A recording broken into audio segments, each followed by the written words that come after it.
The coastal wetlands in New Orleans have been in bad shape before Katrina, but that made it a lot worse. The wetlands are important because they support a wide variety of living organisms.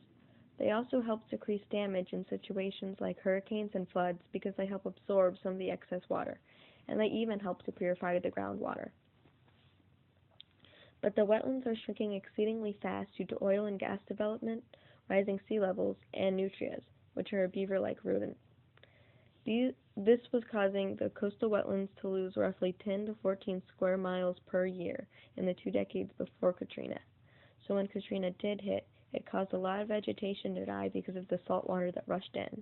It also caused about 17 or 18 years worth of wetland loss, and it caused an invasive Asian tree species to thrive. When the oil spilled, people were worried it would have a large negative impact on the wetlands as well, but it didn't really cause any extra damage to everything else. Obviously, this is a big environmental problem for Louisiana, but there are ways to help the ecosystem and its inhabitants.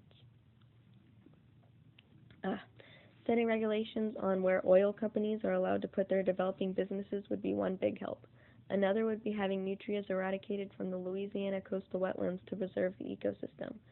We should also try to eradicate the invasive Asian tree species because of its negative impact on the wetlands.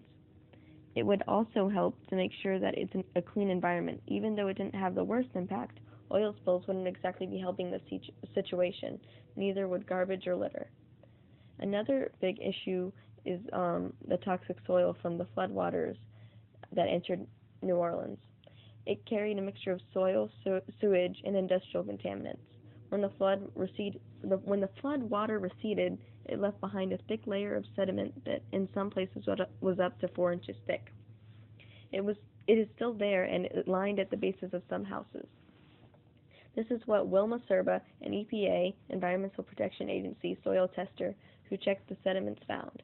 The sediment is contaminated with heavy metals, petroleum, pesticides, industrial chemicals, and polyramic hydrocarbons, PAHs, which are cancer-causing chemicals from soot and petroleum-based products. Many years of exposure to these contaminants in the sediments could increase the risk of cancer, neurological damage, or other chronic health problems. Until the soil is cleaned, this could be a big health risk for the residents of New Orleans. This can also pose a threat in the short term. For the short term, residents and workers that may be exposed to the toxic materials by inhaling dust from sediments that they are trying to clean up, and the toxic sediments that are blowing around the city, or people getting it in their hands or in their eyes or mouths. Some of the short-term effects to the toxic sediments are coughs, irritation to the eyes, nose, and throat, and also skin rashes. The EPA and LDEQ are working to clean up the soil so it will contaminate less people, but they still haven't got it all, so the soil isn't very 100% safe yet. What people can do to help protect themselves: they can avoid direct contact with the sediment. Touching the sediment with bare hands, getting into your mouth or eyes, or breathing the dust in could be hazardous.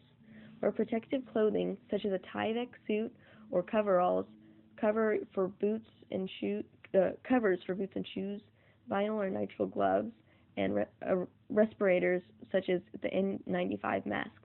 This protective equipment can be purchased at most hardware and home improvement stores and is fairly inexpensive. When you are finished with any work that puts you in contact with the sediment, either indoors or out, immediately discard your Tyvek suit, gloves, and boot covers. They are single-use items. Do not wear them in your car or bring them home. A respirator, however, can be reused if the interior is kept clean. If you have asthma or other respiratory, cardiac, or immune system problems, you would be safer staying out of the flooded areas due to the mold particles and sediments that are in the air. Do not bring young children into flooded areas either, where they might touch a sediment and put their fingers in their mouths. This might not be the most effective for all people, but trying to do any of these can help lower your risk of contact and in turn help you out